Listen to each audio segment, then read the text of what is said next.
So it's been a while since I've been able to sit down here and make a video just for YouTube, for our channel, just talking to the camera. And if you've been following us, you know that it's because we've been really busy making a ginormous feature film that we shot up in Yakima, Washington last summer. Pretty much the second half of last year was all dedicated to editing this ginormous feature film. And going into editing the project, I thought it was going to be a fairly straightforward process. I had the whole movie storyboarded, and I had a very clear vision for what I believed the movie was going to be. And when I sat down and I did a initial edit, what's the term that they use? They call it a assembly edit. When I did an assembly, which is everything that you've shot edited together in a timeline, when I did my assembly edit, um, I had that feeling that most filmmakers have, which is probably, oh my goodness, what have I done? I've made a monster.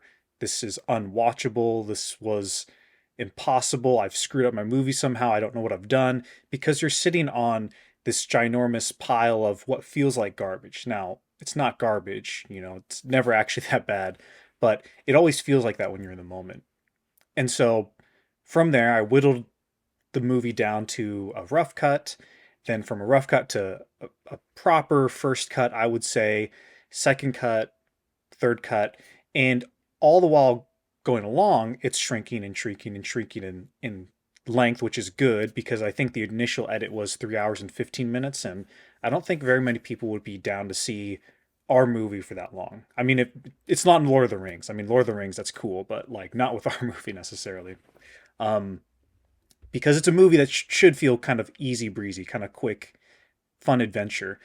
Whereas when I was getting further along in these cuts, like cut three, cut four of the movie, I was realizing that this monster of a movie, I was trying to fit it into what I originally intended the movie to be.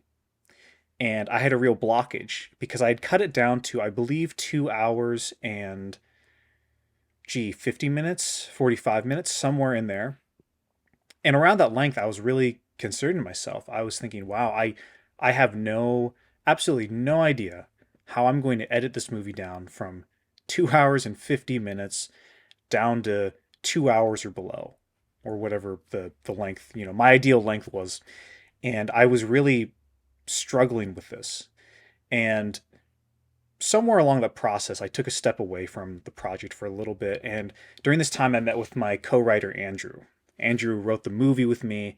And he would check in and out during production, kind of be like our story expert, so to speak, whenever we ran into logistical problems. For instance, this did happen on the movie. We didn't we had envisioned this beautiful, amazing, choreographed opening sequence in this house. And it was written for this very specific house. And when it came time to do the movie the week before, we learned that we couldn't use that house. And so Andrew and I got on the phone. We had meetings, and we're like, oh my gosh, we lost our location for this house. How do we make this scene work now? Can it work now? And how do we problem solve this logistical problem we now have to solve story wise, because we have to have a logistical solution, and that's not always what's best for the narrative. And so Andrew would kind of be like our guy in the chair. He would be our kind of story expert on the movie. And so during this editing process, Andrew came in to watch some cuts, and he and I had some really great conversations. And we would talk about how, you know, what we had envisioned for the movie. Because it was one, during all this process, I was talking with the guys. I was talking with Ethan and Zach. I was also talking with our producers, Nathan and Caleb from RC Productions or RC Films, sorry. And we, it's one thing when they were there on set, but having Andrew, who wasn't involved with the production, like there on the location, that was really good because he came at it with fresh eyes. And so talking with him, we talked about kind of what we envisioned the movie to be, our goals and hopes for the movie, and we saw where we met those expectations, and we saw where we shot where we fell short of those expectations. And Andrew had the benefit of, again, being removed from production, so we had a fresh set of eyes, and obviously he and I had a vision for this, and it was really really great and helpful. And so during these conversations, there was a major decision that was decided to essentially rework the movie in editing. And I'm being vague right now because I don't want to spoil anything. But this decision was a pretty big editing overhaul. Whereas before, I had felt like, the movie is pretty much locked. It's just a matter of cutting stuff out. I've done all the sound stuff, I've done all the picture stuff, I've done all that for the most part. I was ready to just, pack it up and send it out. But this decision, which wasn't a quick thing, it happened maybe over the course of a couple weeks. We sat down and we talked and we realized, yeah, we really got to overhaul this thing. We got to do some massive changes here in editing, which is always frustrating from a kind of personal standpoint, because when you've been working on a movie for all year long, you're just sick and you're tired of it and you just want to be done. You just want to wipe your hands clean. What was really great about this project, which I haven't really done in other projects, was because it's taken so long, there were stretches of a couple days or maybe even a week or two where the movie would be out of my head for a little bit. And so taking a step away, and realizing, oh, we need to change a couple of things here pretty drastically. I realized that, you know, while I'm personally kind of sick and tired of this movie, like every filmmaker gets. On the other hand, creatively, as the director of the movie, I was actually really excited for the potential that lay ahead. And so that decision was made maybe in October of last year, I want to say.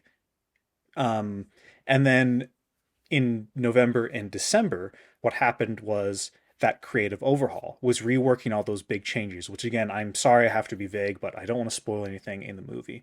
So that's what I did for the second 2 months, right? Second 2 months, for the last 2 months of last year, and a little bit now. The movie it's really, really dang close to being done. I'll just put it that way. But I kind of look back and at this project from an editing standpoint, and again, the movie's still not done, and things could change, but the movie's practically there. If I had to put a number on it, I would say 85% there. Um, and so I looked back on this editing process and I thought, wow, what a crazy journey. I thought I had a movie here that I was going to make an edit, and I tried it and we had to creatively overhaul. There's some massive shifts in editing. And then I looked back at my other projects that I've done in the last few years. I look back at Two Little Ghosts, the last feature film I did. Well, last feature film that I've released. And that was another movie where, the script was one thing. And when I tried to keep to the script in editing, um, I wasn't letting the movie breathe. I wasn't letting the footage breathe and become what it needed to be. And so I was like, wow, I was looking back and I thought to myself, Two Little Ghosts also had kind of an interesting process where it wasn't so straightforward. And then there's this other movie I've been working on called La Danza, which I've spoken about, and it's going to take a while to do, but um, the best way I'll put it without putting, spoiling things or still being vague is I got to a point where I wanted to edit all the footage that I had at that time as it was going to be for La Danza. And I cut it all together and it wasn't working. Similar to Two Little Ghosts, similar to Little Black Submarines, similar to just a lot of, I feel like in the last few years, ever since Video Carnage was the last very clear cut editing film that I've done. Every movie I've done since then has been very much you put the footage in the timeline, you edit it together, and what you intended the footage to be ends up not working at all. But then what happens is I always find a way to rework the footage in a new manner and totally restructure and change things. And that is my long, long, long preamble talking about, I think, a skill in editing that you absolutely need to have when it comes to making movies. As an editor specifically, is you have to, the best way to put it is to not be precious with your footage and not be precious with your script and your story. And I say this because, I look back at my editing that I've done for the last few years for my movies that I've directed. And again, the process has been very crazy for each one. It's been very weird and very bizarre, and it hasn't really been very straightforward. And it's always because when I put the footage into the editing bay, I cling on to what my original intention for the movie is. I'm going to back up here and talk about screenwriting for a minute, but I promise it relates. There's an expression that your movie is written three times. It's when you write the script, it's when you film the movie, and it's when you edit the movie. And that is absolutely true. Because what happens when you write the script is you have an idea in your head. And when you have this idea and you're putting words to paper or words on, I guess specifically your computer screen, your screenwriting software, whatever you choose to use, what happens is obviously your idea is very vague. And when you put the words to the script, it might not always be what you intended. But what happens is you end up molding and sculpting your words and your script to turn it into a project that, while it might have not have been that original nugget, that kernel of your idea, it's still something that you're very happy with. And you have this script that you're happy with, ideally, before you move into production, and you film it. And inevitably, like what happened to us on Little Black Submarines, what happens to us on every feature film that we've made, things change. Logistical problems. You lose location, an actor drops out for a day, you lose the sun, you lose a missing key prop. And so you have to problem solve, both logistically getting your movie done and narratively, because those choices affect your narrative. And sometimes there's not even logistical problems. Sometimes it's just you wrote something and on the page in your head it was great, and then you shoot it. And for whatever reason, you just weren't on your A game that day with your coverage and you didn't get the coverage you need. Or maybe you got the coverage you need, but the acting wasn't up to par where you want it to be. You didn't shape the performances that you needed to get. And so you were left with this footage that ultimately it doesn't represent your perfect, beautiful script, because at the end of that sculpting process of screenwriting, you have this beautiful script. You film the movie, and during the filming of the movie, things get lost and things get changed. And then you have this kind of footage that you have to fix in editing. And now this is where editing comes in. Part of the editing process, a huge part of the editing process, is not making your footage conform to what you want it to be. You can't come at your footage with a preconceived notion. Obviously, when you have all this footage for your feature film and you sit down to edit it, the best place to always start is simply an assembly edit. Is just look at your script, edit your footage how you intended it to be. That's the best place to start, because it gives you some sense of order, and it's better than doing nothing. And that way you can shape certain sequences and scenes and what have you. But ultimately, what I've found, and maybe this isn't true for other people, maybe this is just proof that I'm a terrible director and writer. But for me in recent years, what has been 1000% true is that your footage will not represent the movie that you wrote. And it's not always going to represent the movie that you wanted to, that kernel of idea, that original idea. It's not always going to resemble that. And where I think I, myself, and a lot of filmmakers do get tripped up is they get very precious with this original script that they had. They get very precious with this idea. They get very precious with what they wanted the movie to be. And this does a disservice to your footage. And we've talked about this from time to time, but part of that process is killing your darlings. You have to be able to look at a shot and say, this shot doesn't work. We got to get rid of it. And this line doesn't work. Got to get rid of it. This line doesn't mean anything. That got to get rid of it. This cut is weird. We got to get rid of that cut. And then what happens when you do that to a scene is you're left with the scene that has all these missing holes and missing pieces and missing connective tissue pulled right out. And it's just this weird mesh of just what works in your movie and what works in that scene, right? Doesn't always jive well together. It doesn't mesh well together. And a lot of people, like myself, will stop there and go, gee, this movie doesn't work. This scene doesn't work. I don't know what I'm doing. I don't know how to fix it. And always what gets me out of that spot is just trying stuff and just pretending that my movie is not a narrative, pretending that my movie is purely a music video, purely an experimental movie, purely a trailer. And what I do when I get stuck on a scene or a movie project as a whole is I just take the footage and I completely rearrange it. Um, I take the beginning of the movie and I edit it from as if that's the first scene in the movie. I put the last scene at the very beginning. I'll take a really dramatic argument of full of tension and I'll put that at the beginning of the movie. I will cut a version of the timeline together where it's literally just the best shot from every scene in the movie, and I'll put that all together on one timeline and see what I have. I'll cut the movie together as if it's a silent movie and there's going to be no dialogue. I will cut the movie together like again in all these different ways and experimental kind of methods. And I don't do this because that's what I think the movie's going to be. I do this because you have to keep your mind active and you have to think about your footage and what your footage wants to be, because the best way you're going to get to know your footage is if you get to play with your footage and edit it and shape it and cut it around and color grade it a couple of times just for fun and play with the sound. And what happens when you do that is you come to know your footage really, really well. You know what happens to a shot if you cut it early or cut it late.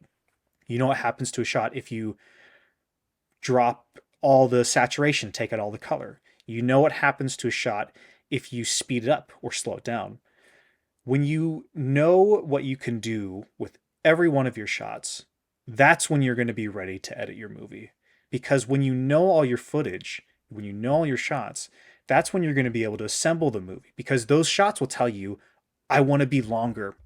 Let me be a longer shot. Don't cut when you cut to the shot. And I know this sounds vague, but I hope I'm making sense. Your shot will say, don't cut. When you cut to me, this beautiful wide open vista, don't cut away from me because we want to hold on this moment. And another shot will be a very quick, you'll see the shot and you'll know that this shot is useless except for this one little moment right in the middle at 5 minutes in and 39 seconds and 2 frames in. From that moment for a minute, that's a really good moment that I want to use. And when you get to know your footage very intimately like this, again, that footage tells you how it wants to be assembled. And only then will you be able to really edit your project and edit your film together. Because you know your footage and you know what it wants to be. Because it's as crazy and kooky as it sounds, your footage is begging to be cut a certain way. It wants to be assembled in a certain way.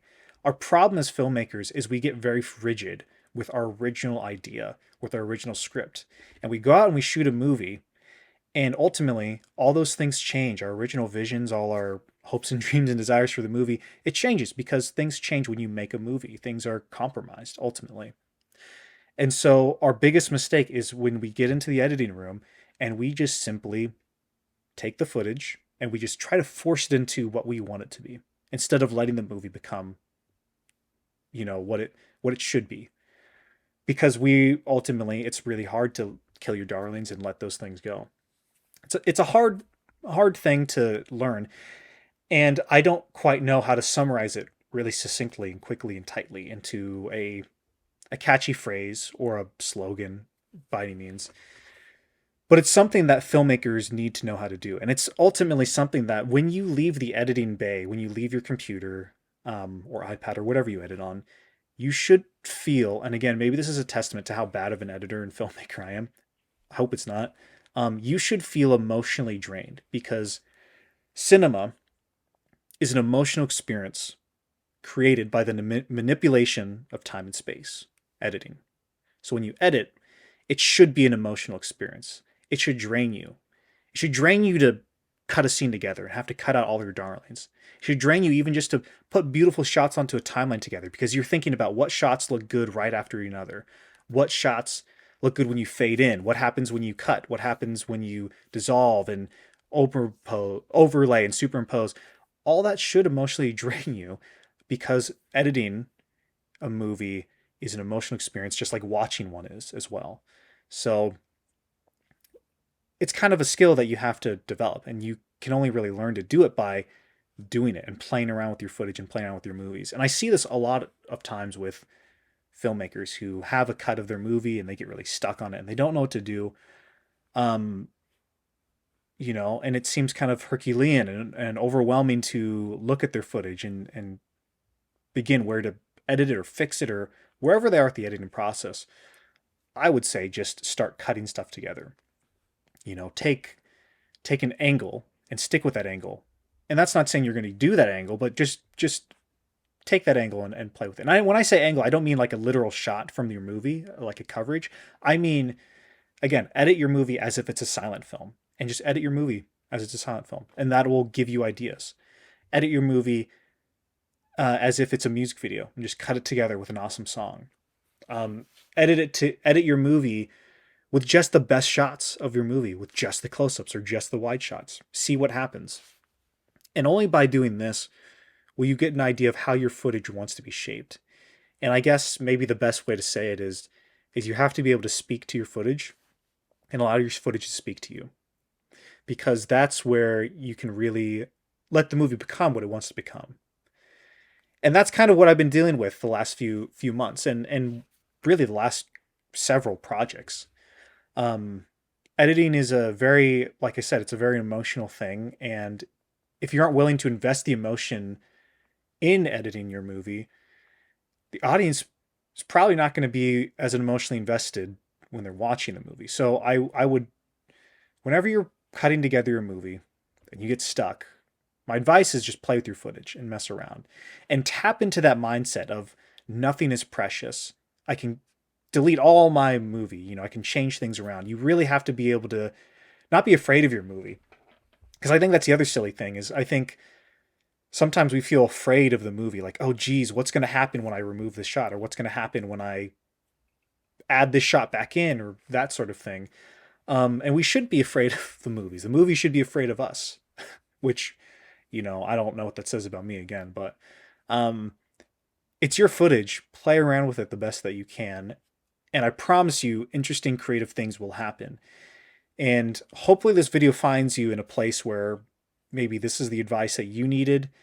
Maybe this advice is useless to you and you think it's all ridiculous. That's cool too.